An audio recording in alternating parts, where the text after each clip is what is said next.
눈을 떴다. 익숙한 천장이 보였다. 썩은 집단 냄새와 눅눅한 곰팡이 향. 무림맹 수습사동의 거처였다. 하지만 뭔가 달랐다.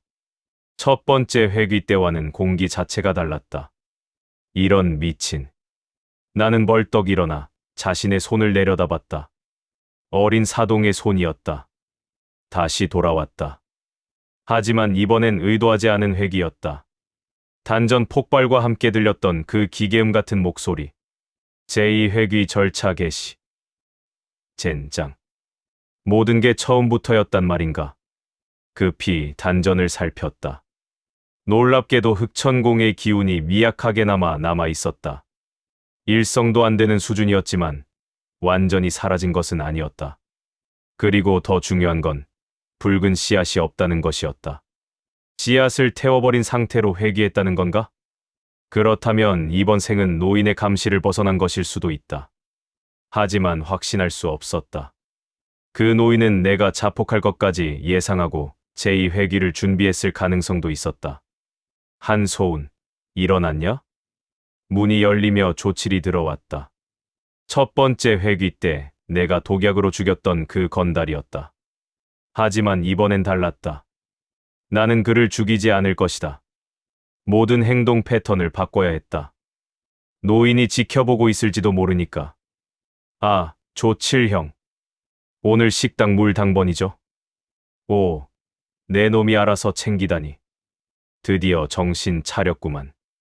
조칠이 만족스럽게 웃으며 나갔다. 나는 조용히 숨을 골랐다. 첫 번째 회귀의 기억은 모두 생생했다. 낙양, 당가, 유설, 그리고 마혈굴에서의 배시. 모든 것이 각본이었다.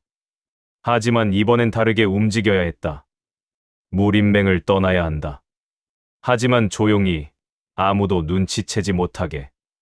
나는 사동실을 나와 맹의 서고로 향했다. 기억 속에서 서고의 금서각에는 혈원석에 관한 고문서가 있었다.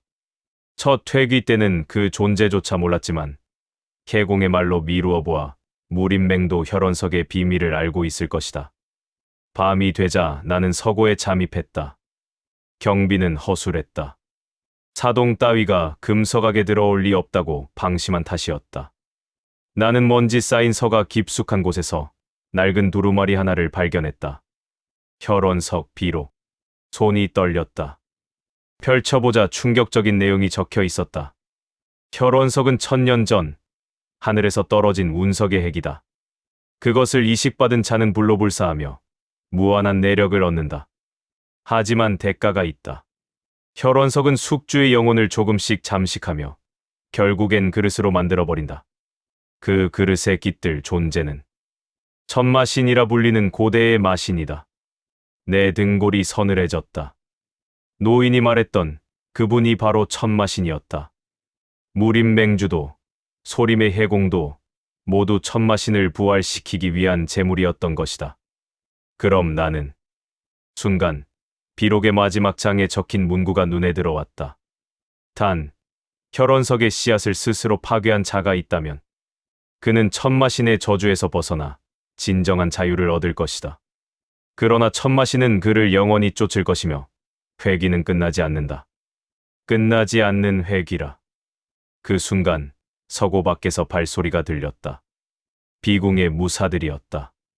나는 비록을 품에 넣고 창문으로 몸을 날렸다. 하지만 막아선 자가 있었다. 한소운. 내가 여기 올 줄 알았다. 청령이었다. 첫 회귀 때 나를 맹주의 사냥개로 만들려 했던 비궁의 무사. 하지만 지금의 그는 뭔가 달랐다. 눈빛에 저기가 아닌 경계가 서려 있었다. 너 혹시 회귀자냐?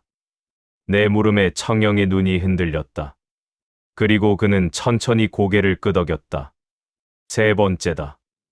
나는 이미 3번 회귀했다. 충격이었다. 회귀자가 나만이 아니었다니. 매번 다른 방식으로 죽었다.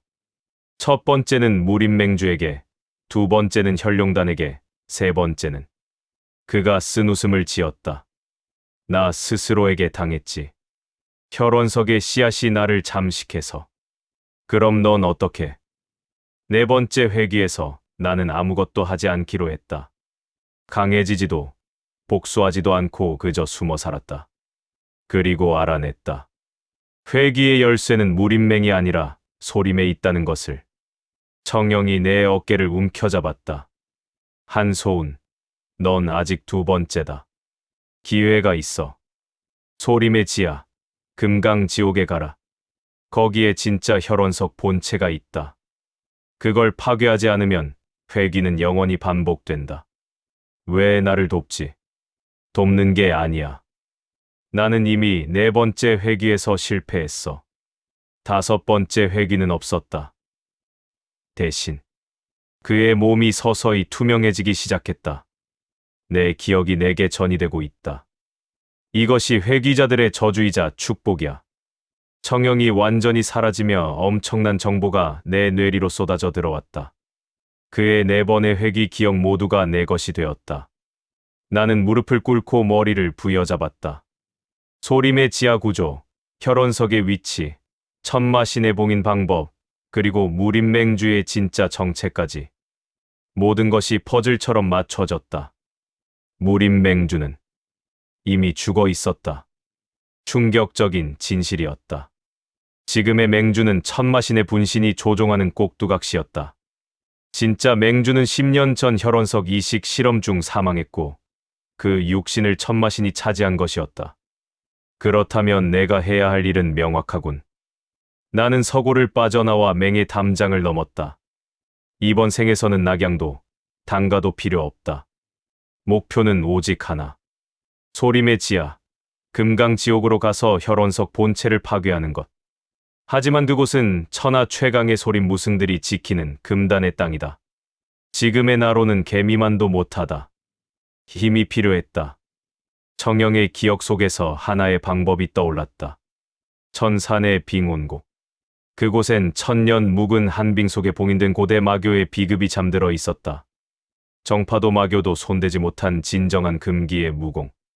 그것을 얻는다면 소림에 맞설 수 있다. 나는 북쪽을 향해 달리기 시작했다. 첫 번째 회기는 노인의 각본이었다. 하지만 두 번째 회기는 달랐다. 청영의 희생으로 얻은 정보, 씨앗 없는 깨끗한 단전, 그리고 두 번의 삶이 준 지혜. 기다려라, 천마시. 이번엔 내가 사냥감이다. 무림맹의 불빛이 점점 멀어졌다. 차가운 북풍이 뺨을 때렸지만 나는 멈추지 않았다. 회기의 저주를 끝낼 유일한 방법은 근원을 파괴하는 것. 그리고 그 길 위에서 나는 진정한 힘을 얻을 것이다. 밤하늘의 별들이 차갑게 빛났다. 그 별빛 아래 소년의 그림자는 북쪽을 향해 끝없이 뻗어나갔다.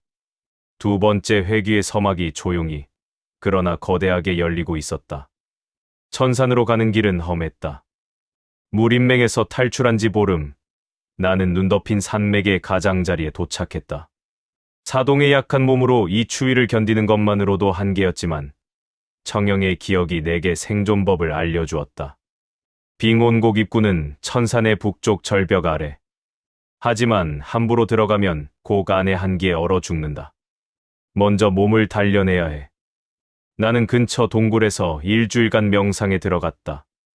미약하게 남은 흑천공의 기운을 끌어올려 최소한의 내력이라도 회복해야 했다. 하지만 단전을 살피던 중 이상한 점을 발견했다. 이건 지지아스의 흔적인가? 붉은 씨앗은 분명 태워버렸다. 하지만 단전 깊숙한 곳에 미세한 붉은 실처럼 가는 흔적이 남아 있었다. 완전히 사라진 것이 아니라 잠복해 있는 것이었다. 젠장, 천마신의 저주는 이렇게 집요한 건가? 하지만 포기할 순 없었다. 나는 더욱 집중해서 흑천공을 역회전시켰다. 첫 회귀 때와는 다른 방식으로 씨앗의 흔적을 압축해 봉인하는 방법을 택했다. 청영의 기억 속에 있던 비법이었다. 나흘째 되던 날, 마침내 붉은 흔적이 작은 점으로 압축되어 단전 한 구석에 봉인되었다. 완전한 제거는 아니지만 최소한 통제할 수 있게 되었다. 그리고 그 과정에서 놀라운 일이 벌어졌다. 쿵. 단전에서 폭발음이 울렸다. 흑천공 일성 돌파. 사동의 몸으로 일주일 만에 이룬 기적이었다. 아니, 기적이 아니었다. 청영의 기억이 내 몸에 각인되며 그의 수련 경험까지 흡수한 것이었다. 회귀자의 기억 이동. 이게 진짜 축복이었군. 몸을 추스른 나는 빙온곡으로 향했다. 절벽 아래 거대한 얼음 동굴이 입을 벌리고 있었다. 입구에서부터 뼛속까지 파고드는 한기가 느껴졌다. 보통 무인이라면 10보도 못 가 얼어붙을 정도였다. 하지만 나는 청영의 기억에서 본 방법을 떠올렸다. 흑천공의 진기를 전신에 얇게 펴서 한기를 막는 것이 아니라 오히려 한기를 흡수해 내력으로 전환하는 역발상이었다. 미친 짓이지만 해볼 만하군. 나는 심호흡을 하고 동굴 안으로 들어섰다. 한기가 전신을 파고들었다. 뼈가 얼어붙는 고통이었지만 나는 흑천공을 역회전시키며 그 한기를 단전으로 끌어당겼다. 파직. 단전에서 차가운 기운이 폭발했다. 흑천공과 한기가 융합되며 새로운 형태의 마공으로 변이하기 시작했다. 이것은 청영도 성공하지 못한 경지였다. 한마공. 빙온곡의 한기와 흑천공이 만나 탄생한 새로운 무공. 동굴 깊숙이 들어갈수록 한기는 더욱 강렬해졌다. 하지만 이제 그것은 고통이 아니라 양분이었다. 나는 한기를 먹으며 성장하는 괴물이 되어가고 있었다. 마침내 동굴의 끝에 도착했다. 거대한 얼음 기둥 속에 검은 책 한 권이 봉인되어 있었다. 천마혈전. 청영의 기억 속에서 본 그 금기의 비급이었다. 드디어. 손을 뻗는 순간 얼음 기둥에서 형체가 튀어나왔다. 투명한 얼음으로 된 인간형 괴물이었다. 빙온곡의 수호자, 한령이었다. 침입자는 죽음을. 한령이 얼음창을 휘둘렀다. 나는 막 깨운 한마공을 전개했다. 내 손에서 검은 서리가 뿜어져 나와 한령의 공격을 막아냈다. 내 놈도 한기의 화신이라면 내게는 적수가 안 돼. 한마공의 진기가 한령을 집어삼켰다. 한령이 비명을 지르며 녹아내렸다. 그 핵심부에서 작은 한 빈 구슬이 떨어졌다. 나는 그것을 집어삼켰다. 쾅. 단전이 다시 한번 폭발했다. 한마공 이성 돌파. 동시에 얼음 기둥의 봉인이 풀렸다. 천마혈전이 내 손에 들어왔다. 책장을 넘기자 피로 쓴 듯한 글씨가 보였다. 천마혈전은 천마신의 힘을 훔쳐 인간의 것으로 만드는 금기의 무공이다. 수련하는 자는 천마신의 영원한 적이 되며 회귀의 저주에서 벗어날 수 있다. 하지만 대가가 있다. 이 무공을 완성하는 순간 수련자는 인간과 마신의 경계에 서게 된다. 완벽하군. 천마신을 죽이려면 천마신의 힘을 역이용해야 한다는 거지. 나는 비급을 암송하기 시작했다. 복잡하고 위험한 구결이었지만 청영의 수련 경험이 내 이해를 도왔다. 사흘 밤낮을 빙온곡에서 수련한 끝에 천마혈전 1장을 완성했다. 내 몸에서 검은 기운과 흰 서리가 동시에 뿜어져 나왔다. 한마공과 천마혈전이 융합되며 전혀 새로운 경지가 열렸다. 이름하여 천한마공. 이제 소림으로 갈 준비가 됐군. 동굴을 나서려는 순간 입구에 누군가 서 있었다. 백발의 노파였다. 하지만 그녀의 눈에서 뿜어지는 기운은 심상치 않았다. 빙온곡의 비급을 깨운 자가 나타날 줄이야. 300년을 기다렸다. 누구냐? 나는 천산파의 마지막 장문인 설무영이다. 그리고 너처럼. 회귀자지. 내 온몸이 굳어버렸다. 또 다른 회귀자라니. 놀랄 것 없다. 회귀자는 생각보다 많아. 나는 7번째 회귀를 살고 있지. 그리고 알아냈다. 우리 모두가 천마신 부활을 위한 제물이라는 것을. 설무영이 한 걸음 다가왔다. 하지만 너는 다르다. 혈원석의 씨앗을 스스로 파괴하고 천마혈전까지 손에 넣었어. 너라면 이 저주의 고리를 끊을 수 있을지도 모르지. 도와줄 수 있나? 도움이라기보단 거래다. 나는 이미 늙었고 다음 회귀는 없을 것 같아. 대신 내 300년 내공을 내게 전수하겠다. 조건은 하나. 천마신을 죽여라. 그리고 이 끝없는 회귀의 저주를 끊대라. 설무영이 내 이마에 손을 얹었다. 엄청난 한기의 내력이 쏟아져 들어왔다. 뼈가 부서질 듯한 고통 속에서 나는 7번의 회귀 기억까지 받아들였다. 청영의 4번, 설무영의 7번, 그리고 나의 2번. 총 13번의 회귀 경험이 내 안에 축적되었다. 컥! 나는 무릎을 꿇고 피를 토했다. 하지만 단전은 폭발적으로 팽창했다. 한마공 5성을 단숨에 돌파한 것이었다. 설무영이 쓰러졌다. 그녀의 몸이 눈처럼 흩어져 사라졌다. 부탁한다. 한소운. 우리 모두의 원한을. 마지막 말을 남기고 그녀는 완전히 소멸했다. 나는 떨리는 손으로 일어섰다. 이제 내 안에는 13번의 삶이 공존했다. 그 무게가 어깨를 짓눌렀지만 동시에 엄청난 힘이 솟구쳤다. 기다려라, 천마시. 이제 내가 쌓아온 모든 것을 무너뜨려 주마. 천산을 내려오는 내 뒤로 빙온곡이 무너져 내렸다. 그 역할을 다한 고대 유적이 역사 속으로 사라지는 순간이었다. 나는 남쪽을 향했다. 소림 금강 지옥으로 가는 여정이 이제 시작이었다. 하늘에서 눈이 내렸다. 하지만 내 몸을 스치는 눈송이들은 녹지 않고 검은 서리로 변했다. 천한마공의 힘이었다. 나는 더 이상 인간도 마신도 아닌 존재가 되어가고 있었다.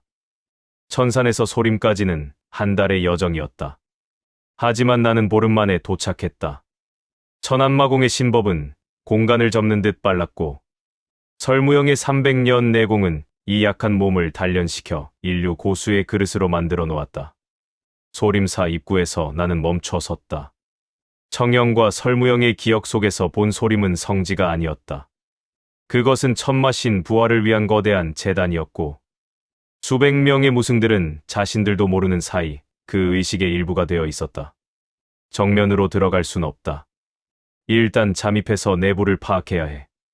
나는 근처 숲에서 행려병 승려의 시체를 발견했다. 도적에게 습격당한 듯했다. 나는 그의 승복을 벗겨 입고 변장했다. 소림에는 전국의 사찰에서 온 행자승들이 끊임없이 드나들었다. 그 틈에 섞여 들어가는 것이 최선이었다. 나무아 미타불. 행자승 혜진. 황하 지류의 법운사에서 왔습니다. 소림 입구를 지키던 무승이 나를 훑어봤다. 하지만 의심하지 않았다. 내가 한마공의 기운을 완전히 숨긴 채 평범한 행자승의 기운만 내뿜었기 때문이다. 법운사라. 들어본 적 없는 사찰이구나. 작은 암자입니다, 스님. 그래. 들어가거라. 하지만 함부로 돌아다니지 마라. 요즘 소림에 불어난 기운이 감돈다. 나는 고개를 숙이고 안으로 들어갔다. 소림사 내부는 장엄했다. 거대한 대웅전과 수백 개의 전각들이 즐비했다. 하지만 내 눈에는 그 아래 흐르는 검은 기운이 보였다. 전각마다 혈원석의 잔재가 숨겨져 있었다. 이 정도 규모라면 소림 전체가 하나의 거대한 진법이야. 나는 행자승들이 묵는 숙소로 향했다. 그곳에서 사흘간 정보를 수집했다. 소림의 일과 금기 구역, 그리고 지하로 가는 입구의 위치까지. 설무영의 기억이 정확했다. 금강지옥의 입구는 대웅전 뒤편, 달마대사의 동상 아래 숨겨져 있었다. 나흘째 밤, 나는 움직였다. 한마공의 신법으로 경비를 피해 대웅전 뒤편으로 잠입했다. 달마대사의 동상 아래엔 작은 기계 장치가 숨겨져 있었다. 청영의 기억 속 암호를 입력하자 돌바닥이 열리며 어두운 계단이 드러났다. 여기서부터가 진짜 시작이군. 계단을 내려가자 공기가 달라졌다. 차갑고 습하며 피비린내와 향 냄새가 뒤섞인 역겨운 기운이 감돌았다. 지하 1층에는 무수히 많은 감옥이 있었다. 그 안에는 사람이 아닌 괴물들이 갇혀 있었다. 크르릉. 철창 안에서 짐승 같은 소리가 들렸다. 자세히 보니 승복을 입은 인간이었으나 얼굴은 괴물처럼 일그러져 있었다. 혈원석 이식 실험의 실패작들이었다. 제발 죽여줘. 한 실패작이 철창을 붙잡고 애원했다. 나는 차갑게 외면하고 더 깊이 내려갔다. 연민을 품을 여유는 없었다. 지하 3층까지 내려가자 거대한 철문이 나타났다. 문에는 범어로 쓰인 경문이 빼곡히 새겨져 있었다. 금강 지옥. 천마의 심장이 잠든 곳. 함부로 들어가는 자는 영혼까지 불탈이라. 천마의 심장. 혈원석 본체를 그렇게 부르는 건가? 나는 천마혈전의 구결을 읊조리며 철문을 열었다. 경문이 빛을 발하며 나를 공격해왔지만 천마혈전의 마기가 그것을 무력화시켰다. 철문이 천천히 열렸다. 안은 예상과 달랐다. 지옥이 아니라 거대한 궁전이었다. 황금빛 기둥들과 화려한 벽화로 치장된 공간. 하지만 그 중앙에는 소름 끼치는 광경이 펼쳐져 있었다. 거대한 심장 모양의 붉은 수정. 그것이 바로 혈원석 본체였다. 심장은 실제로 뛰고 있었고 박동할 때마다 소림 전체로 붉은 기운이 퍼져나갔다. 드디어 찾았다. 다가가려는 순간 어둠 속에서 목소리가 들렸다. 잘 찾아왔구나, 한소운. 아니, 이번이 몇 번째 회기였지? 두 번째. 나는 몸을 돌렸다. 거기에는 황금빛 가사를 입은 노승이 서 있었다. 소림의 방장, 계적대사였다. 하지만 그의 눈은 일반 승려의 것이 아니었다. 핏빛으로 물든 천마신의 눈이었다. 내 놈이 천마신인가? 절반은 맞고 절반은 틀렸다. 나는 해적이기도 하고 천마신이기도 하지. 오래전 혈원석과 융합하며 우리는 하나가 되었어. 해적이 손을 들자 주변에서 수십 명의 무승이 나타났다. 모두 눈이 붉게 물들어 있었다. 그들 역시 혈원석에 잠식된 괴물들이었다. 내가 여기 올 줄 알았다. 청영도, 설무영도 모두 같은 길을 걸었지. 그리고 모두 여기서 죽었어. 넌 그들보다 빠르긴 하지만 결과는 같을 것이다. 나는 천안마공을 끌어올렸다. 검은 서리와 마기가 전신을 감쌌다. 죽은 건 그들의 과거 회기였을 뿐이야.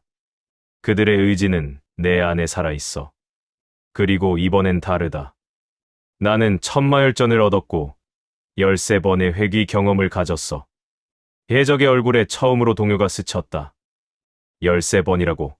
불가능해. 회귀자의 기억 전이는 최대 3번까지만. 내가 불가능을 깼어. 그리고 오늘 내 놈의 불가능도 깨뜨려주지. 나는 혈원석을 향해 돌진했다.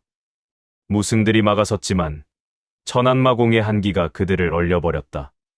해적이 직접 나섰다. 그의 손에서 금빛 불꽃이 뿜어져 나왔다. 소림의 최강 무공, 대금강장이었다. 쾅! 우리의 공격이 정면으로 충돌했다. 금빛 불꽃과 검은 서리가 뒤엉키며 폭발을 일으켰다. 궁전이 흔들렸다. 나는 피를 토하며 뒤로 밀렸다. 아직 해적의 수백 년 내공을 당해낼 수는 없었다. 역시 무리였나. 하지만 포기하지 않았다. 나는 천마혈전의 금기 비수를 전개했다. 바로 혈원흡수. 혈원석의 힘을 역으로 빨아들이는 자살적인 기술이었다. 미친놈, 그 짓하면 내 몸이 터져. 해적이 경악하며 소리쳤다. 하지만 나는 멈추지 않았다. 혈원석에서 뿜어져 나오는 힘을 강제로 흡수하기 시작했다. 단전이 찢어지는 고통이었지만 동시에 엄청난 힘이 차올랐다. 이게 천마신의 힘인가? 내 몸이 붉은 빛으로 물들었다. 하지만 천안마공의 한기가 그것을 중화시켰다. 얼음과 불의 균형. 설무영과 청영의 기억이 없었다면 불가능한 경지였다. 해적이 다시 달려들었다. 하지만 이번엔 내가 우위였다. 혈원석의 힘을 빨아들인 나는 순간적으로 천마신과 동등한 힘을 얻은 것이다. 불가능해. 인간이 천마의 힘을 제어한다니. 나는 해적의 가슴을 관통했다. 천마혈전의 검지가 그의 심장을 꿰뚫었다. 해적이 피를 토하며 무릎을 꿇었다. 하지만 늦었어. 혈원석은 이미 소림 전체와 연결되어 있다. 이걸 파괴하면 소림의 모든 승려가 죽는다. 1000명의 목숨을 내가 질 수 있겠나? 나는 혈원석을 바라봤다. 정말로 수많은 붉은 실이 석재에서 뻗어나가 소림 곳곳과 연결되어 있었다. 이것을 파괴하면 무고한 승려들까지 죽는다. 선택해라. 한소운. 1000명을 죽이고 천마신을 막을 것인가? 아니면 포기하고 다시 회귀할 것인가? 계적의 비웃음이 궁전에 울려 퍼졌다. 나는 주먹을 쥐었다. 선택의 순간이 다시 찾아왔다. 하지만 이번엔 달랐다. 나에겐 13번의 지혜가 있었다. 선택은 제3의 길이다. 나는 천마혈전의 마지막 장을 펼쳤다. 혈원분리술.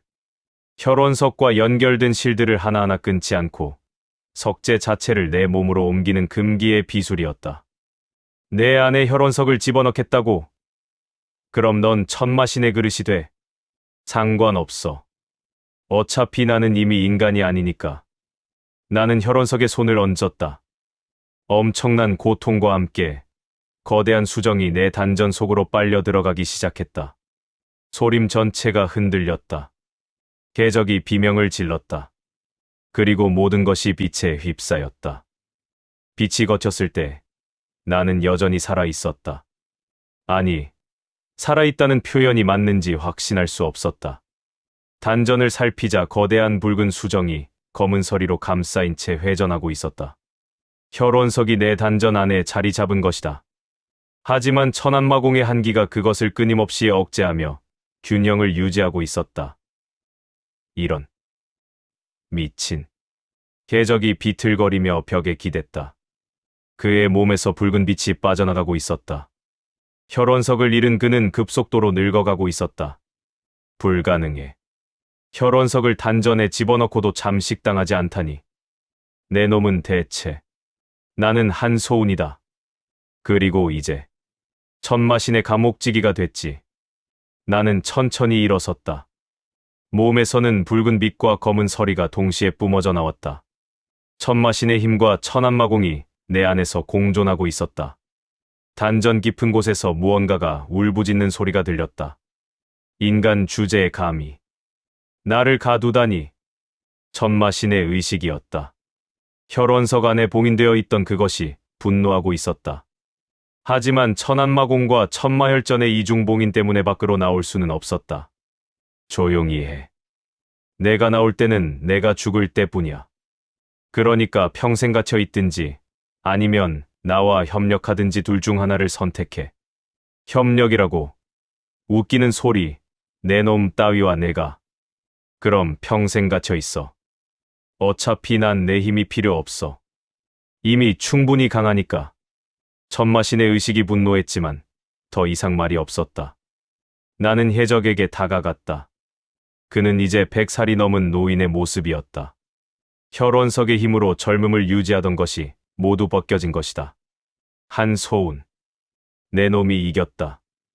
하지만 회기는 끝나지 않았어. 혈원석은 하나가 아니야. 뭐라고? 천마신은 자신의 힘을 7개의 혈원석에 나눠 숨겼어. 소림의 것은 그 중 하나일 뿐. 나머지 6개가 중원 곳곳에. 계적이 마지막 말을 남기고 재가 되어 흩어졌다. 나는 그의 말에 충격을 받았다. 7개라니. 그렇다면 무림맹주도 그 노인도 모두 나머지 혈원석의 숙주들이란 말인가? 젠장. 더 복잡해졌군. 금강지옥을 나오자 소림사는 혼란에 빠져 있었다. 혈원석이 사라지면서 붉은 기운에 물들었던 승려들이 정신을 차리기 시작한 것이다. 그들은 자신들이 무엇을 했는지 기억하지 못한 채 혼란스러워했다. 나는 소림을 빠져나왔다. 하지만 산문을 나서는 순간 누군가 앞을 막아섰다. 그 길을 입은 사내였다. 그의 눈에도 붉은 빛이 서려 있었다. 혈원석을 삼켰다는 소문이 벌써 퍼졌군. 대단해, 한소운. 내가 이렇게 빨리 움직일 줄은 몰랐어. 내 놈은 누구냐? 나는 혈룡단의 단주, 혈무적이다. 그리고 너처럼 회귀자지. 또 다른 회귀자. 나는 경계했다. 혈무적은 천천히 다가오며 말을 이었다. 나는 10번을 회귀했어. 그리고 알아냈지. 7혈원석을 모두 모으는 자가 천마신을 완전히 지배할 수 있다는 것을. 넌 이미 하나를 손에 넣었어. 나도 하나를 가지고 있지. 그가 옷을 걷어올리자 가슴팍에 박힌 작은 붉은 수정이 보였다. 소림의 것보다 작았지만 같은 기운이 느껴졌다. 제안하지. 우리 손을 잡자. 나머지 5개를 함께 찾아서 천마신을 완전히 없애버리는 거야. 혼자서는 불가능해. 무림맹주는 3개를 가지고 있고 나머지 2은 마교와 단가에 숨겨져 있어. 나는 그의 말을 곱씹었다. 믿을 수 있는 제안은 아니었다. 하지만 혼자 싸우기엔 적이 너무 많았다. 조건이 있다. 내가 가진 혈원석의 위치를 먼저 알려줘. 신뢰의 증표로. 혈무적이 비웃었다. 신뢰, 회귀자끼리 신뢰라니.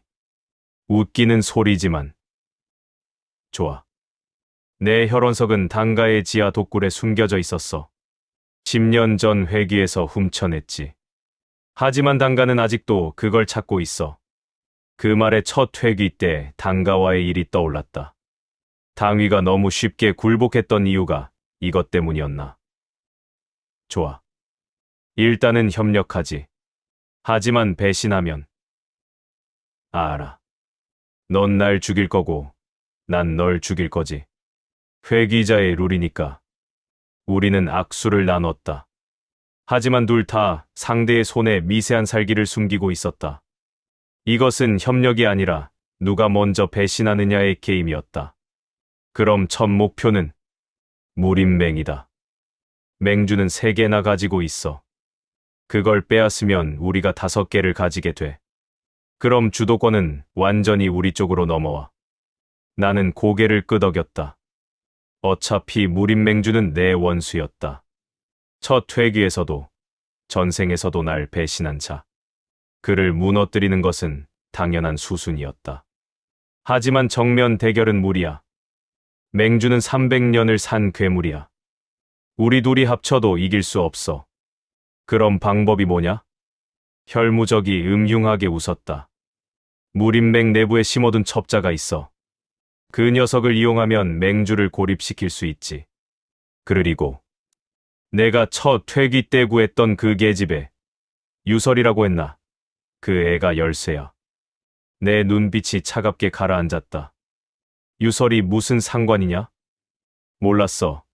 유설은 평범한 계집이 아니야. 그녀의 혈통은 천마신의 원래 봉인자 일족이었어.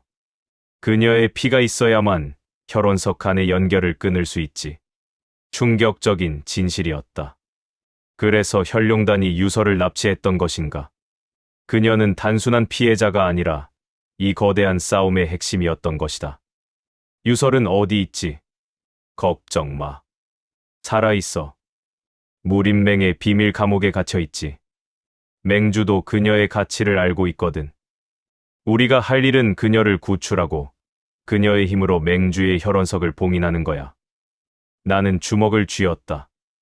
유설을 구하고 맹주를 쓰러뜨리고 혈원석을 모은다. 그리고 마지막엔 혈무적도 제거해야 한다. 복잡한 체스 게임이었다. 알았다. 언제 움직이지? 보름 뒤 무림맹에서 천하영웅 대회가 열려. 그때 모든 고수가 모이지. 그 혼란을 틈타 침투하는 거야. 혈무적이 그림자 속으로 사라졌다. 나는 하늘을 올려다봤다. 달이 붉게 물들어 있었다. 단전 속 혈원석이 공명하며 떨렸다. 인간아. 내 계획은 실패할 것이다. 7 혈원석이 모이는 순간 내 놈의 의지 따위는 의미가 없어진다. 시끄러워. 그때 가서 보자고. 나는 북쪽을 향해 걸었다. 보름 동안 더 강해져야 했다. 혈무적은 믿을 수 없는 동료였고 무림맹주는 불가능에 가까운 적이었다. 하지만 나에게는 13번의 회귀 경험과 천마신을 가둔 단전이 있었다. 유설아. 조금만 기다려. 이번엔 반드시 구해낼 테니까. 밤하늘의 별들이 차갑게 빛났다. 그 별빛 아래 혈원석을 삼킨 소녀는 운명의 중심을 향해 걸어가고 있었다. 천하영웅대회. 그곳이 모든 것이 결정될 무대가 될 것이었다.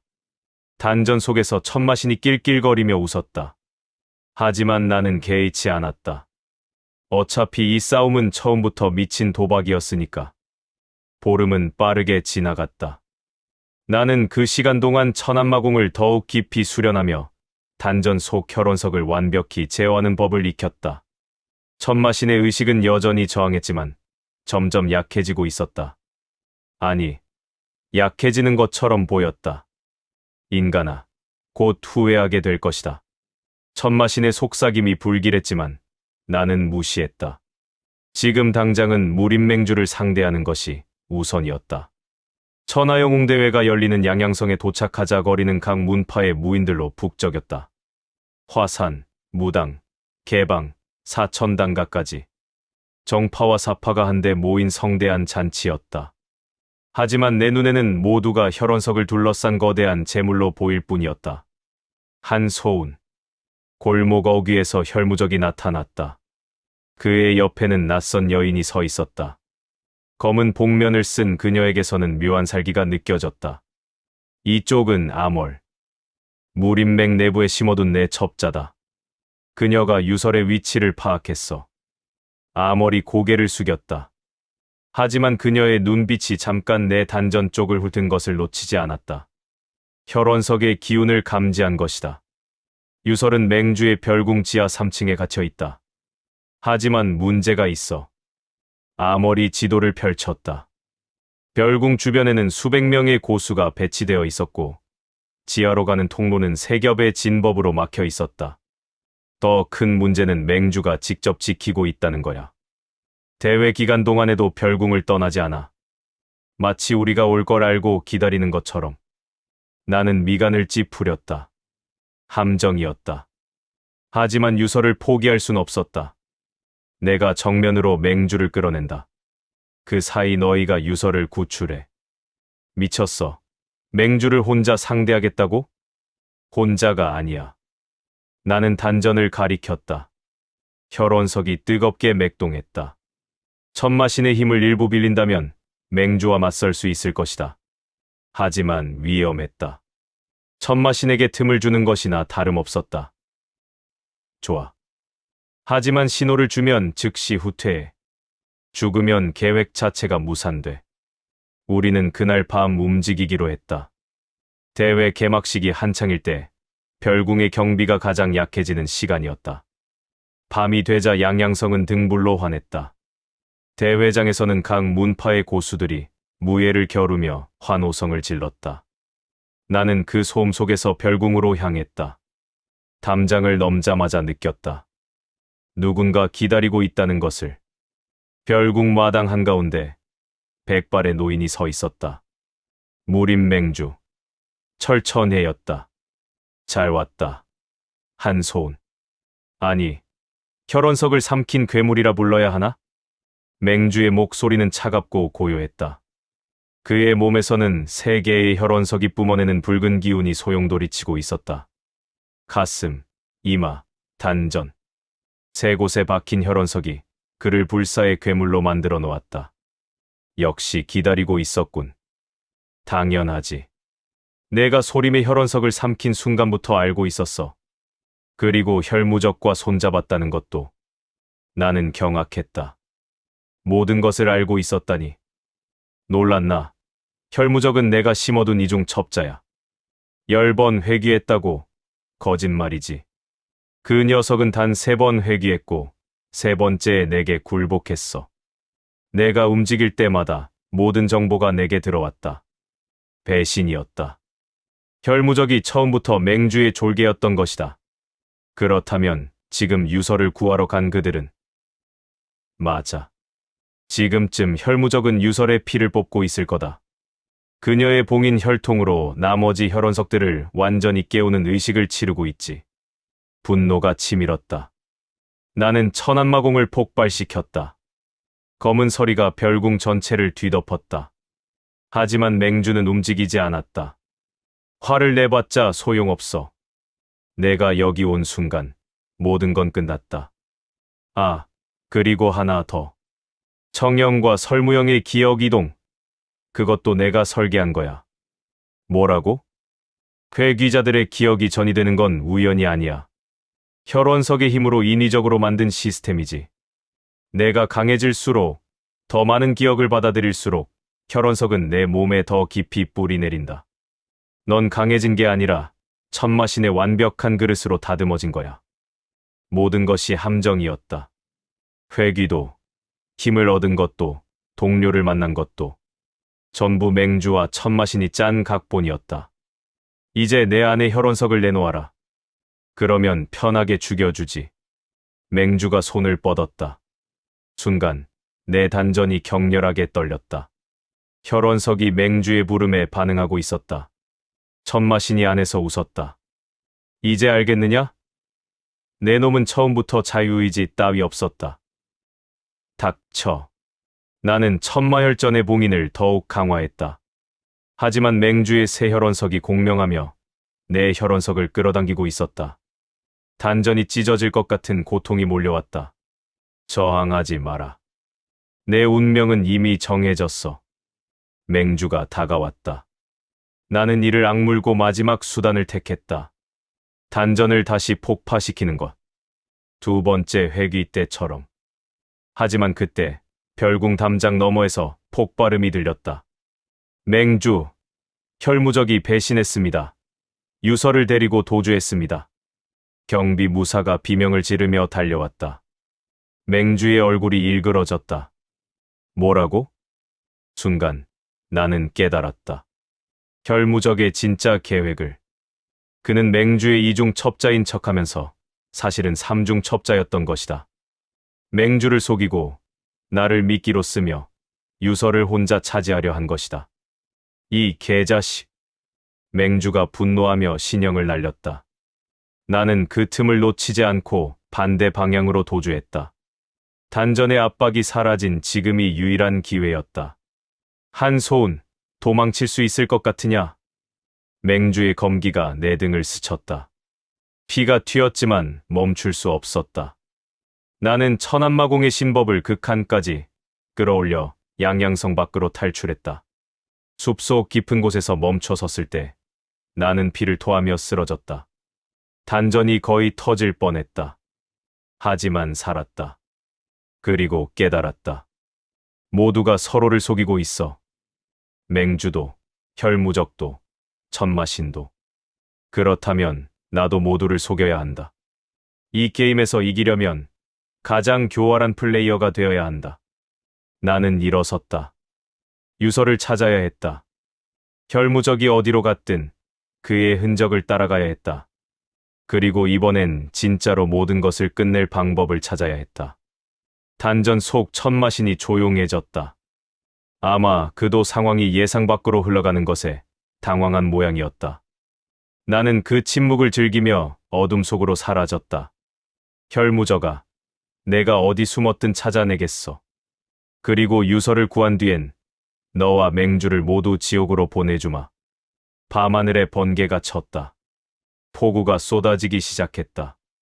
빗속을 가르며 달리는 내 그림자는 복수의 화신이 되어 천하를 향해 질주하고 있었다. 천하영웅대회의 거창한 깃발들이 피에 젖어 바닥을 굴렀다.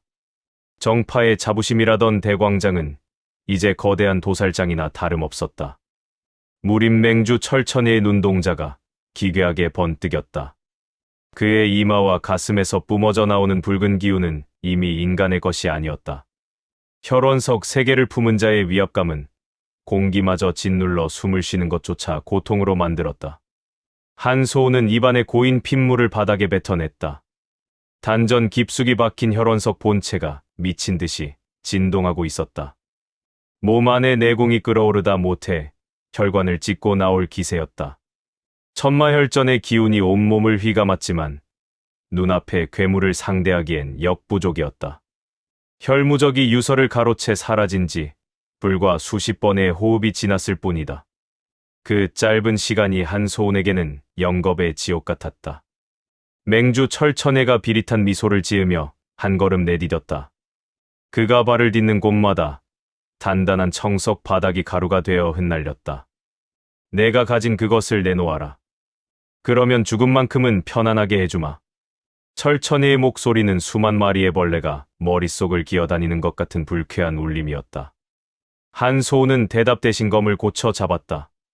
살점이 타 들어가는 냄새가 났다. 자신의 생명력을 태워 강제로 끌어올린 내공이 몸을 망가뜨리고 있었다. 하지만 상관없었다. 유서를 잃은 지금 이 몸뚱어리가 온전하길 바라는 건 사치였다. 너희가 설계한 이 판대기 내가 전부 엎어버리겠어. 한소운의 신형이 탄환처럼 쏘아져 나갔다. 천마한마공의 서늘한 기운과 천마혈전의 폭발적인 힘이 합쳐져 검 끝에 응축됐다. 검은 기운이 맹주의 가슴을 향해 쇄도했다. 맹주는 손조차 들지 않았다. 그저 눈을 한 번 깜빡였을 뿐이다. 쾅! 보이지 않는 벽에 부딪힌 것처럼 한소운의 몸이 뒤로 퉁겨져 나갔다. 금강불멸체의 경지를 넘어선 마신의 신체였다. 한소운은 공중에서 몸을 비틀어 착지하며 다시 한번 땅을 박찼다. 정면 승부는 자살행위였다. 지금 필요한 건 승리가 아니라 탈출, 그리고 추적이다. 한소운은 단전에 박힌 혈원석의 봉인을 아주 살짝 늦췄다. 순간 머릿속으로 수천 명의 비명소리가 쏟아져 들어왔다. 천마신의 저주이자 힘이었다. 이성의 끈이 타버릴 것 같은 고통 속에서 그는 보았다. 유설의 피냄새가 남긴 아주 가느다란 붉은 선을. 혈무적이 그녀를 데리고 사라진 방향이었다. 맹주가 손을 뻗자 허공에서 거대한 손바닥 형상의 기운이 만들어졌다. 광장 전체를 부술 기세로 짓눌러오는 압박감. 한소우는 그 순간 소림 지하에서 보았던 금강지옥의 파괴적인 공식을 떠올렸다. 힘으로 막을 수 없다면 그 힘의 흐름 자체를 비틀어야 한다. 한소운의 검이 기이한 궤적을 그리며 허공을 갈랐다. 파천무항참. 검기가 허공의 거대한 손바닥을 관통하는 것이 아니라 그 힘의 중심축을 때려 균열을 만들었다. 연쇄적인 폭발이 일어났다.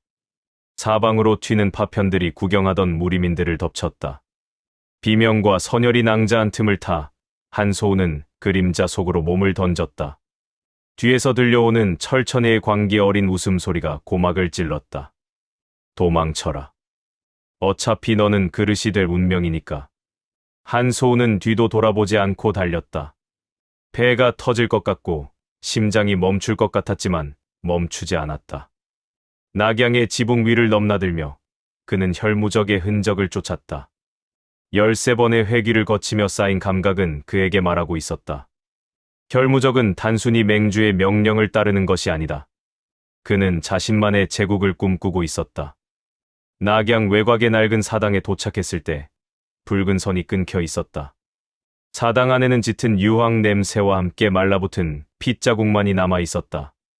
유설이 이곳에 잠시 머물렀음을 알리는 그녀의 옷자락 조각이 바닥에 떨어져 있었다. 한소우는 옷자락을 움켜쥐었다. 분노보다 차가운 이성이 머리를 지배했다.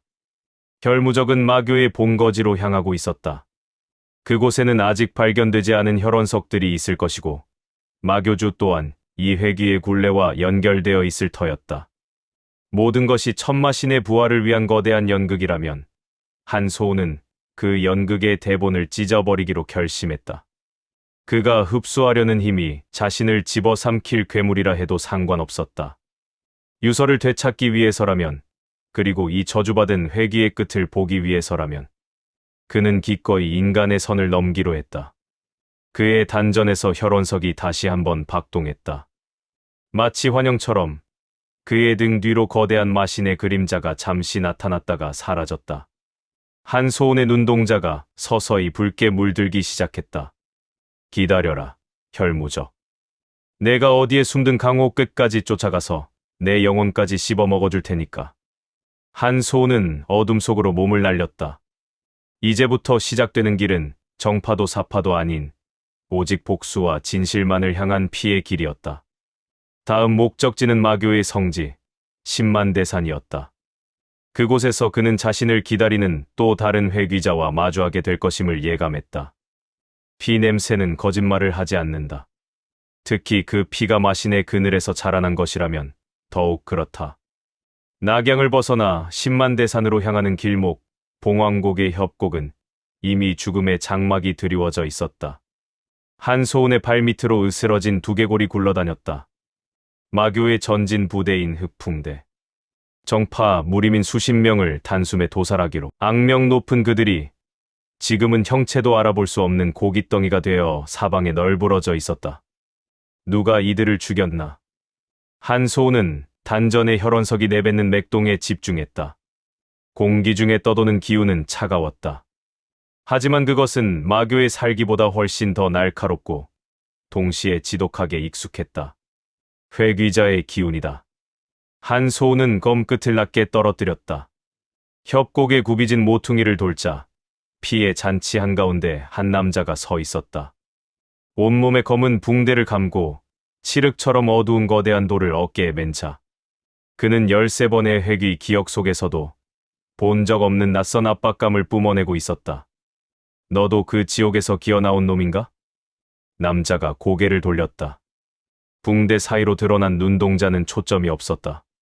하지만 그 안에는 수백 년의 세월을 견딘 자만이 가질 수 있는 깊은 허무가 담겨 있었다. 그는 혈무적의 뒤를 쫓던 자가 아니었다. 오히려 혈무적을 기다리고 있었던 자였다. 남자의 이름은 묵해. 한소운이 전생에서 단 한 번도 마주치지 못한 존재였다. 회귀 시스템이 뒤틀리며 생겨난 변수, 혹은 천마신이 숨겨둔 또 다른 장기말. 묵해는 한소운의 단전을 뚫어질 듯 노려보며 입을 열었다. 그 돌덩이가 내 영혼을 갉아먹고 있군. 바보 같은 놈. 그걸 품는 건 구원이 아니라 사육당하는 것이다. 한소운은 대답 대신 신형을 날렸다. 설명은 필요 없다. 결과로만 증명할 뿐이다. 천마혈전의 붉은 기운이 검신에 휘감기며 빛빛 궤적을 그렸다. 단 일격의 바위를 가루로 만드는 위력이었다. 하지만 묵해의 거대한 도는 소리 없이 움직였다. 텅. 금속과 금속이 부딪히는 소리가 아니었다. 마치 거대한 늪에 검이 박힌 듯한 둔탁한 진동. 한소운은 본능적으로 전신을 뒤로 뺐다. 방금 그 짧은 합에서 남자는 한소운의 기공 흐름을 완전히 읽고 비틀어버렸다. 이건 무공이 아니다. 법칙이다. 혈무적은 이미 대산을 넘었다. 유설이라는 아이를 데리고 묵해가 무심하게 말을 이었다. 그놈은 혈원석을 모으는 게 목적이 아니야. 7개의 돌을 하나로 합쳐 자신이 새로운 천마가 되려는 거다. 무림맹주와는 다른 의미로 미친놈이지. 한소운의 심장이 요동쳤다. 혈무적의 진짜 목적이 드러나는 순간이었다. 맹주 철천해가 천마신의 부활을 돕는 꼭두각시라면 혈무적은 마신의 힘을 훔쳐 스스로 신이 되려는 찬탈자였다. 그리고 유설은 그 합성을 가능케 하는 유일한 촉매제였다. 비켜라. 내 사매를 되찾아야 한다. 한소운의 눈동자가 완전히 핏빛으로 변했다. 단전의 혈원석 봉인을 절반 이상 풀어버린 결과였다. 전신에서 검은 안개가 피어오르고 그의 주변 지면이 마력에 침식되어 검게 타들어갔다. 인간으로서의 이성을 잃기 직전의 경계. 묵해는 흥미롭다는 듯 입가에 기괴한 미소를 지었다. 좋다. 내가 그 힘을 감당할 수 있는지 시험해보지. 이 협곡을 살아나가는 놈만이 마교의 문턱을 밟을 자격이 있다. 그때였다. 협곡 위쪽에서 수천 발의 화살이 비처럼 쏟아졌다. 화살 끝에는 마교 특유의 독인 칠혈독이 발라져 있었다. 단순한 습격이 아니었다. 마교의 대부대가 한소운과 묵해, 2명의 변수를 동시에 제거하기 위해 나타난 것이다. 한소운은 검을 거두지 않았다. 오히려 쏟아지는 화살비를 향해 손을 뻗었다. 혈원석의 힘이 폭주하며 그의 손바닥에서 붉은 소용돌이가 일어났다. 날아오던 화살들이 허공에서 멈추더니 그대로 방향을 꺾어 협곡 위의 마교도들에게 되돌아갔다. 아, 처절한 비명소리가 골짜기를 가득 메웠다. 단 한 번의 손짓으로 수백 명의 숨통을 끊어버린 무력. 묵해조차 그 광경을 보며 눈썹을 움츠렸다. 그것은 이제 더 이상 정파의 무공도 그렇다고 흔한 마공도 아니었다. 천마신의 파괴 의지 그 자체였다. 한소우는 고통에 일그러진 얼굴로 묵혜를 바라보았다. 길을 열어라. 아니면 너도 저들과 함께 시체가 될 테니까. 묵혜는 어깨에 맨 돌을 천천히 바닥에 내려놓았다. 그리고 사방에 흩뿌려진 마교도들의 피를 보며 낮게 읊조렸다. 축하한다. 이제야 천마신이 너를 진정으로 인식하기 시작했군. 협곡의 끝, 10만 대산의 거대한 산맥이 붉은 노을 아래 짐승의 이빨처럼 솟아 있었다. 그 깊은 어둠 속 어딘가에 유설이 있고 혈무적이 웃고 있다. 한소우는 피로 물든 자신의 손을 내려다보았다. 손톱 끝이 검게 변해 있었다. 잃어버린 사매를 찾기 위해 그는 스스로 괴물이 되는 길을 선택했다. 하지만 그는 알지 못했다. 묵혜라는 남자가 왜 자신을 시험했는지, 그리고 혈무적이 납치한 유설의 몸 안에서 이미 어떤 변화가 일어나고 있는지. 복수의 여정은 이제 단순한 추적을 넘어 세상의 근간을 뒤흔드는 신들의 전쟁으로 치닫고 있었다. 한소우는 첫 발을 내디뎠다. 만 명의 마교도가 지키고 있다는 10만 대산의 심장부를 향해. 산 전체가 거대한 심장처럼 고동치고 있었다. 10만 대산의 공기는 지독하게 무거웠다. 발을 내디딜 때마다 땅 밑에서 올라오는 마기가 장화 바닥을 녹여버릴 듯 끌어올랐다. 한소우는 묵혜를 뒤로 한 채 대산의 중턱, 마교의 성전인 마궁 앞에 섰다. 만 명의 마도가 그를 포위하고 있었다. 극풍대보다 상위 조직인 혈마대와 천마호위군. 그들은 무기를 들고 있었지만 누구도 한소운에게 덤벼들지 않았다. 아니, 덤벼들지 못했다. 한소운의 몸에서 뿜어져 나오는 핏빛 기운이 이미 그들의 기세조차 짓누르고 있었기 때문이다. 혈원석의 주인. 마교인들에게 그것은 공포인 동시에 절대적인 숭배의 대상이었다. 길을 비켜라. 아니면 이 산을 시체로 덮어주마. 한소운의 목소리에 마기가 실려 광장 전체로 퍼져나갔다. 내공이 약한 무사들은 그저 목소리를 듣는 것만으로 피를 토하며 주저앉았다. 그때 굳게 닫혀있던 마궁의 거대한 청동문이 괴상한 소리를 내며 열렸다. 안에서 걸어나온 인물은 한소운의 예상과는 전혀 달랐다. 흉측한 노인이나 거대한 괴물을 상상했지만 나타난 이는 핏기가 없는 창백한 얼굴을 가진 어린 소년이었다. 하지만 그 소년의 눈 안에는 수백 년의 세월이 응축된 광기가 서려 있었다. 마교주, 독고운이었다. 어서 오게, 14번째의 나그네여. 소년의 입에서 나온 말은 한소운의 심장을 얼어붙게 했다.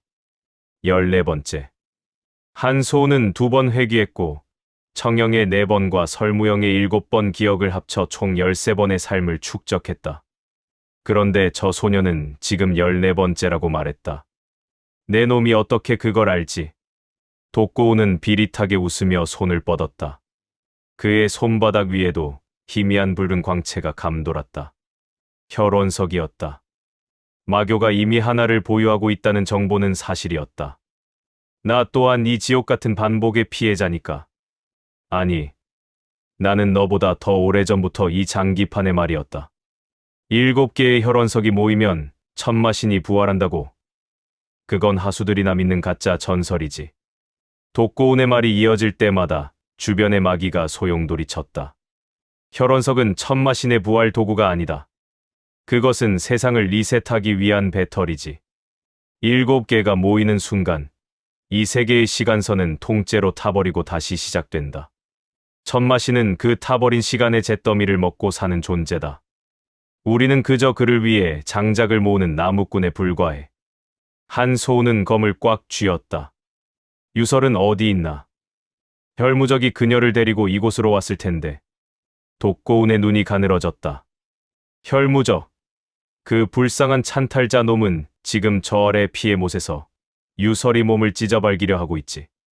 자신이 새로운 마신이 될 수 있다고 믿으면서 말이야. 하지만 그놈이 모르는 게 하나 있어. 유설은 봉인 혈통이 아니야. 뭐라고?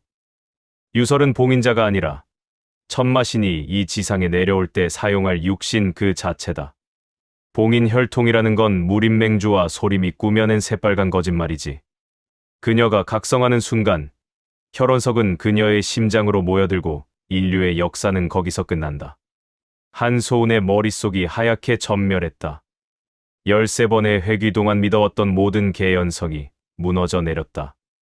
유서를 구하는 것이 세상을 구하는 길이라 믿었건만 그녀를 살려두는 것 자체가 세상의 멸망을 재촉하는 일이었다니. 독고운이 한 걸음 다가왔다. 자, 선택해라 한소은. 너를 위해 준비된 14번째의 시나리오다. 나를 죽이고 내 혈원석을 뺏어 유설에게 달려가 그녀를 죽일 것인가? 아니면 나와 손을 잡고 이 저주받은 회귀 시스템 자체를 폭파할 것인가? 한소은은 단전의 혈원석이 비명을 지르는 것을 느꼈다.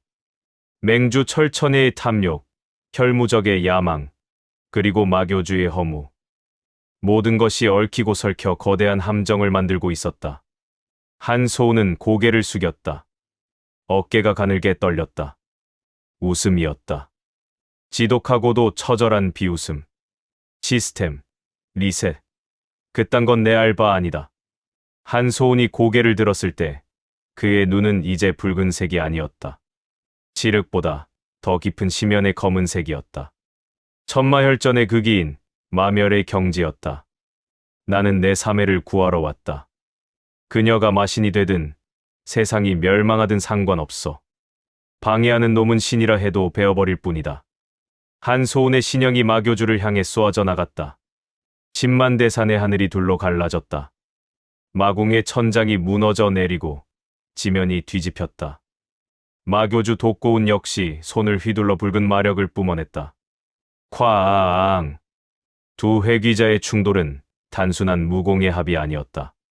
뒤틀린 시간과 인과가 부딪히는 파열음이었다. 한소은은 폭사하는 힘의 중심을 뚫고 지하를 향해 시선을 던졌다. 저 깊은 곳, 피의 연못에서 유설의 비명소리가 들려오는 것 같았다. 기다려라, 유설. 세상이 너를 버려도 나는 너를 위해 세상을 버리겠다. 한소은의 검이 마교주의 방어벽을 찢고 그의 가슴을 관통하려는 찰나. 마궁 지하에서 거대한 빛의 기둥이 솟구쳐 올랐다. 혈원석들의 공명. 드디어 마지막 조각들이 한자리에 모이기 시작한 것이다. 빛 기둥이 마궁의 천장을 뚫고 하늘을 찢었다. 10만 대산 전역에 깔린 10,000명의 마도가 그 빛 아래 무릎을 꿇었다. 그것은 경배가 아닌 영혼이 깎여나가는 본능적인 공포였다. 한소은은 마교주 독고운과의 충돌에서 생겨난 반탄력을 이용해 그대로 지하 공동으로 몸을 던졌다. 등 뒤에서 독고운의 서늘한 목소리가 환청처럼 따라붙었다. 늦었다. 한소은.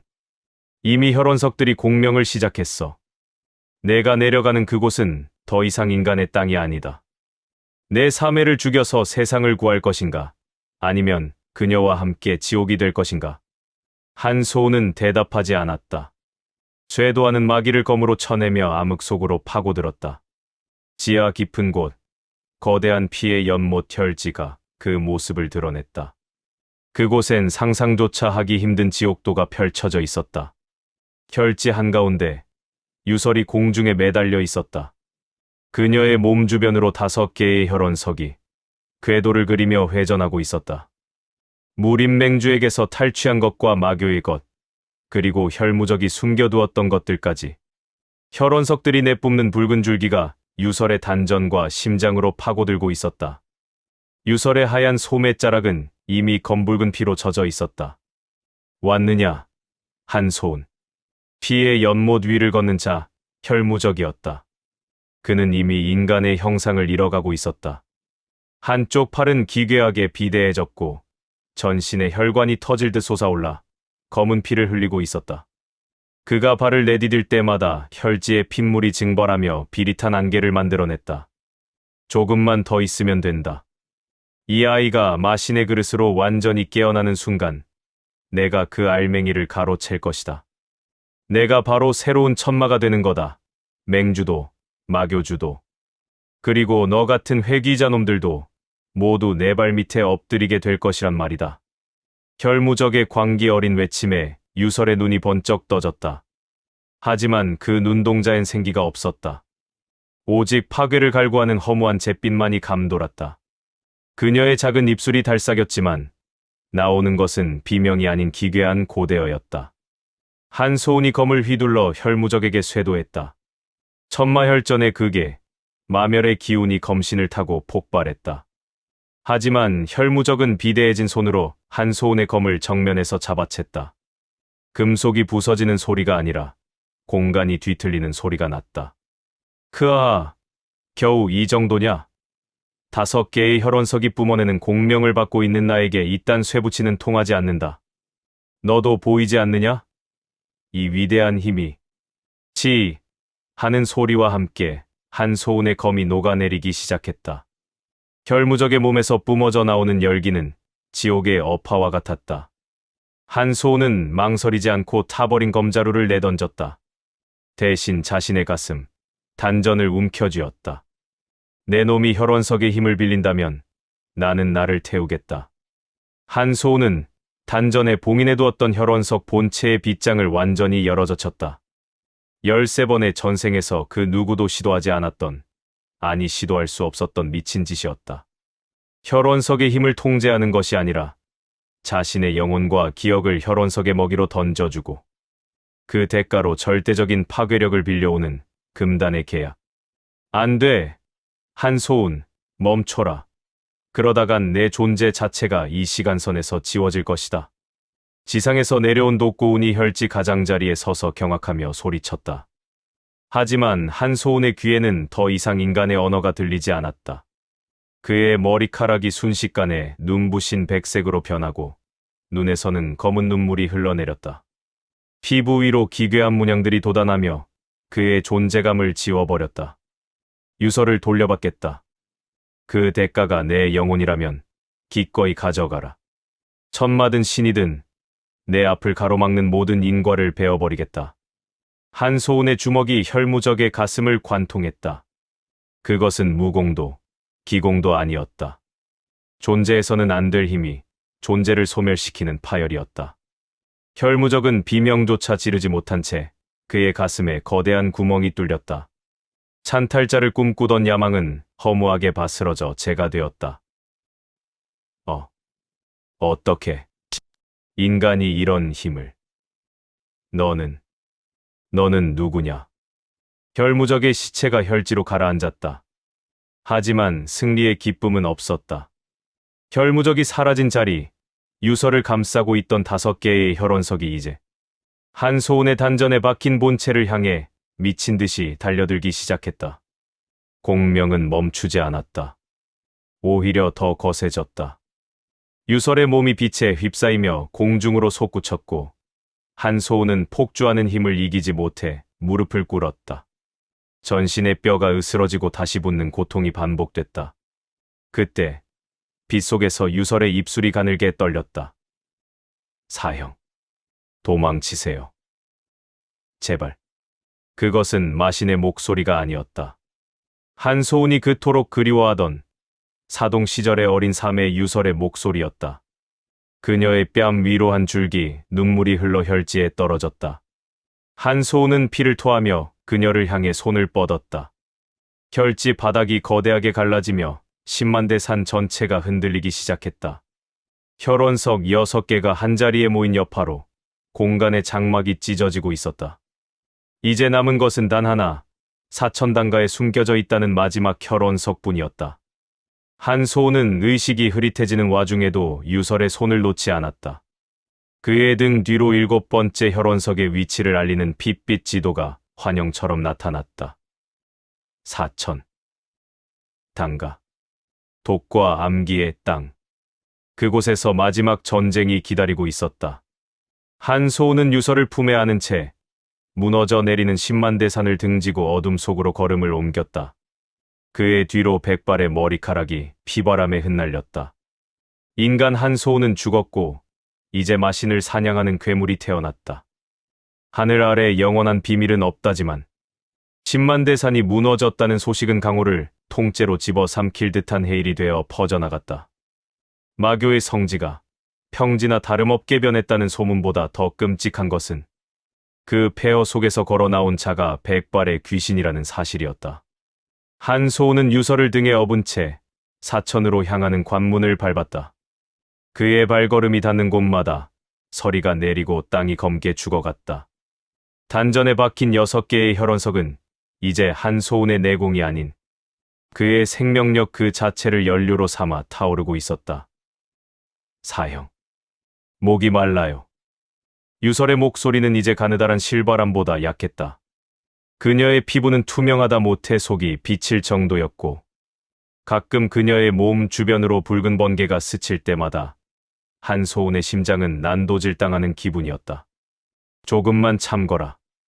사천에 가면 그곳에서 모든 것을 끝내주마. 한소운의 음성은 거칠게 갈라져 있었다. 그는 이제 인간의 말을 하는 괴물에 불과했다.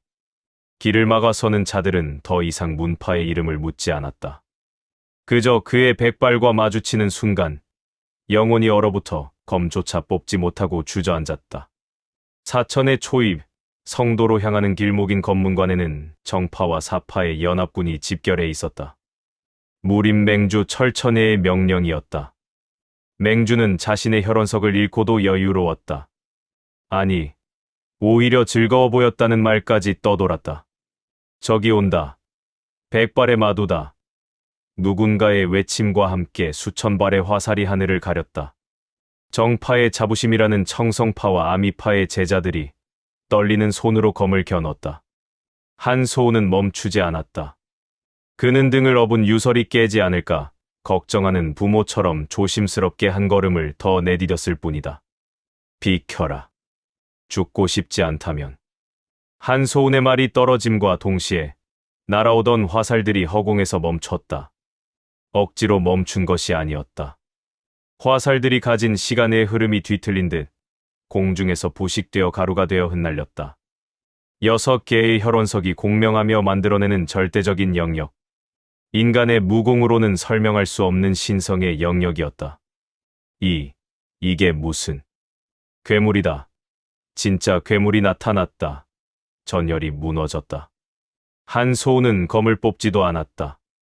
그저 걷는 것만으로도 주변의 공기는 파괴적인 진동을 일으켰다.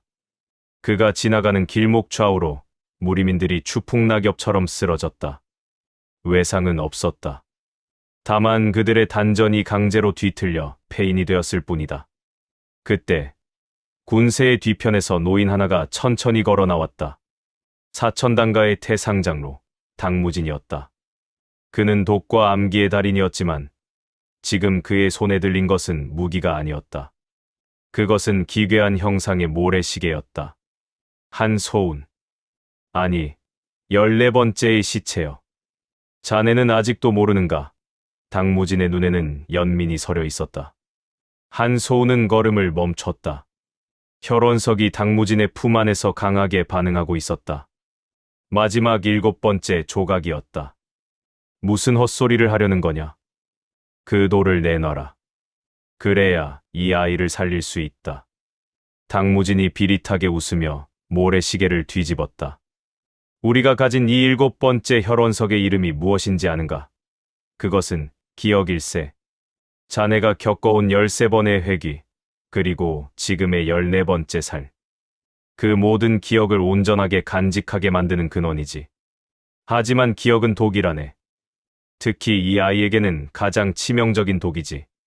당무진의 말이 끝나자마자 한소운의 등에 엎인 유설이 발작을 일으키며 피를 토했다. 그녀의 심장 부근에서 6개의 혈원석이 미친 듯이 박동하며 7번째 조각을 끌어당기려 했다. 자네가 7조각을 모두 모으는 순간 자네는 천마신을 죽이는 영웅이 되는 게 아니야. 자네 자체가 천마신의 완벽한 정신이 되고 이 아이는 그 정신을 담을 영원한 육체가 되는 것이지. 맹주와 마교주가 왜 자네를 여기까지 오게 내버려뒀을 것 같나? 한소운의 눈동자가 흔들렸다. 13번의 삶을 관통해온 정의와 복수심이 뿌리째 흔들리는 순간이었다. 자신이 유서를 구하기 위해 해온 모든 행동이 실질적으로는 천마신을 완성하기 위한 정교한 과정이었다는 사실. 그럴 리 없다. 나는 나는 이 아이를 위해 자네의 그 위에 서라는 마음조차 천마신이 설계한 본능일세. 인간의 가장 고귀한 감정을 이용해 가장 추악한 괴물을 만드는 것. 그것이 이 회귀 시스템의 진짜 목적이지. 당무진이 손을 뻗자 사천당가의 정예들이 한소운을 포위했다. 그들의 무기에는 평범한 독이 아닌 혈원석의 기운을 억제하는 만연한 독이 발라져 있었다. 한소운은 고개를 떨궜다. 백발이 그의 얼굴을 가렸다. 그리고 다시 고개를 들었을 때 그의 눈에는 눈물이 아닌 검은 화염이 타오르고 있었다. 설계, 본능, 그딴 건 상관없다. 만약 내가 천마신이 되어야만 이 아이의 고통을 멈출 수 있다면. 한소운이 당무진을 향해 손을 뻗었다. 그의 손가락 끝에서 공간이 찢어지며 검은 구멍이 생겨났다. 나는 기꺼이 그 괴물이 되어주마. 대신 이 세계를 설계한 모든 놈들을 내가 직접 씹어 돌려주겠다. 폭발적인 암기가 사방에서 쏟아졌다. 사천의 동무가 한소운을 덮쳤지만 그는 그 연기 속에서 단 한 걸음도 물러나지 않았다. 오히려 도끼를 빨아들이며 더 거대한 마기를 뿜어내기 시작했다. 강호의 마지막 전쟁, 그 서막이 사천의 붉은 땅 위에서 피어오르고 있었다. 사천의 밤은 깊었으나 당가의 대지는 핏빛 동무로 인해 낮보다 붉게 타오르고 있었다. 한소운이 내딛는 걸음마다 당가의 정예 무사들이 비명도 지르지 못한 채 쓰러졌다. 그들의 몸은 외상 하나 없었으나 단전이 검게 타들어가며 영혼이 소멸하는 고통 속에 눈을 감았다. 막아라. 모든 암기를 쏟아부어라. 저놈은 이미 인간이 아니다. 당무진의 고함이 도관계 사이로 찢어지듯 울려 퍼졌다. 사천당가의 비전 기관인 만독회귀진이 작동하기 시작했다. 사방의 벽에서 수만 발의 병력탄과 암기가 쏟아졌다. 평범한 무인이라면 가루조차 남지 않았을 위력.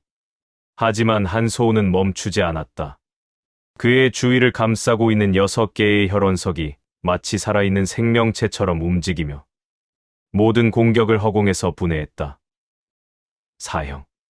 제 안에서 누군가 속삭여요. 유설의 목소리가 한소운의 귓가를 때렸다. 그것은 이제 어린 소녀의 것이 아니었다. 수천 년의 세월을 견뎌온 고대신의 비릿한 울림이었다.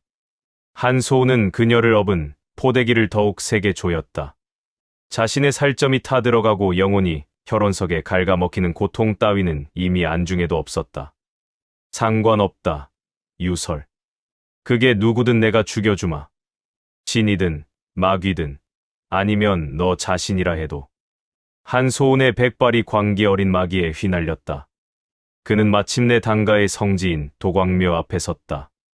그곳엔 당무진과 함께 사천당가의 생존자들이 마지막 결사대를 형성하고 있었다. 당무진의 손에 들린 7번째 혈원석. 기억의 조각이 유독 차갑게 빛났다. 한소운, 자네는 13번의 회귀를 통해 강해졌다고 믿겠지. 하지만 생각해보게. 왜 매번 유설이 자네 곁에 있었는지. 왜 그녀만이 봉인자의 피를 가졌다고 믿게 되었는지 말이야. 당무진이 혈원석을 허공으로 던졌다. 7번째 조각이 공중에서 멈추자 한소운의 머릿속으로 수만 개의 파편화된 기억들이 쏟아져 들어왔다. 그것은 그가 겪어온 13번의 삶이 아니었다. 그것은 유설이 겪어온 13번의 도살이었다. 이게 대체 뭐지? 한소운의 눈에서 검은 피가 흘러내렸다. 기억 속에서 한소운은 매번 유설을 구하려다 실패한 것이 아니었다. 매 회귀의 마지막 순간, 한소운은 천마신의 의지에 지배당해 자신의 손으로 유설의 심장을 찔러 혈원석을 완성해왔다. 그리고 그 죄책감을 견디지 못해 스스로 기억을 지우고 다시 시간을 돌려왔던 것이다. 회귀 시스템은 천마신의 실험이 아니었다. 그것은 한소운 스스로가 저지른 죄악으로부터 도망치기 위해 만든 끝없는 도피처였다. 그래, 자네는 구원자가 아니었어. 자네는 천마신의 가장 충실한 도살자이자 기억을 조작해 스스로를 속여온 비겁자일 뿐이지. 당무진의 조롱이 가슴을 후벼 팠다. 등에 업힌 유설이 갑자기 가늘게 웃기 시작했다. 그녀의 작은 손이 한소은의 목을 부드럽게 감쌌다. 사형. 기억났어요? 사형이 제 심장을 꺼낼 때마다 제가 얼마나 아팠는지. 유설의 눈동자가 황금빛으로 변했다. 마신의 육신이 각성하기 시작한 것이다. 한소은의 단전에 있던 6개의 혈원석이 일제히 유설을 향해 머리를 조아렸다. 주인에게 돌아가는 충견의 모습이었다. 아, 한소은은 포효했다. 자신의 정체성이 무너지고 정이라고 믿었던 복수가 거대한 사기극이었음을 깨닫는 순간 그의 이성은 완전히 타버렸다. 하지만 그 타버린 잿더미 속에서 더 거대한 광기가 피어올랐다. 그게 사실이라면, 내가 너를 죽여온 게 맞다면, 한소은이 당무진을 향해 손을 뻗었다. 그의 손가락 끝에서 공간이 부서지는 게 아니라 인과 자체가 뒤틀리는 파동이 일어났다. 당무진의 몸이 노화와 회춘을 반복하다가 순식간에 먼지가 되어 사라졌다. 7번째 혈원석이 한소은의 손바닥 안으로 떨어졌다. 이번에는 내가 도망치지 않겠다. 내가 도살자라면 이 세상 모든 생명을 도살해서라도 너를 이 굴레에서 꺼내주마. 한소은은 7번째 혈원석을 자신의 단전이 아닌 자신의 눈에 박아 넣었다. 눈알이 터지고 핏물이 솟구쳤지만 그는 신음조차 내지 않았다. 기억의 조각이 뇌와 직접 연결되자 14번의 삶 전체가 하나의 선으로 이어졌다. 이제 한소은은 더 이상 인간도 천마신의 그릇도 아니었다. 그는 스스로 시간의 포식자가 되기를 선택했다. 유설, 기다려라. 내가 이 세계를 만든 신의 목을 따서라도 너를 평범한 소녀로 되돌려 놓을 테니까. 백발의 사신이 유설을 품에 안고 도광묘를 박차고 나왔다. 그의 뒤로 사천당과 전체가 거대한 폭발과 함께 지면에서 사라졌다. 강호의 지도가 바뀌는 순간이었다. 이제 남은 것은 단 하나, 무림맹주 철천해가 기다리는 무림맹 본산. 모든 리셋의 시작점이자 종착지였다. 하늘에선 핏빛 비가 내리기 시작했다. 강호의 모든 문파가 비상을 선포했지만 그 누구도 이 광기에 찬 괴물을 막을 수 없음을 직감하고 있었다.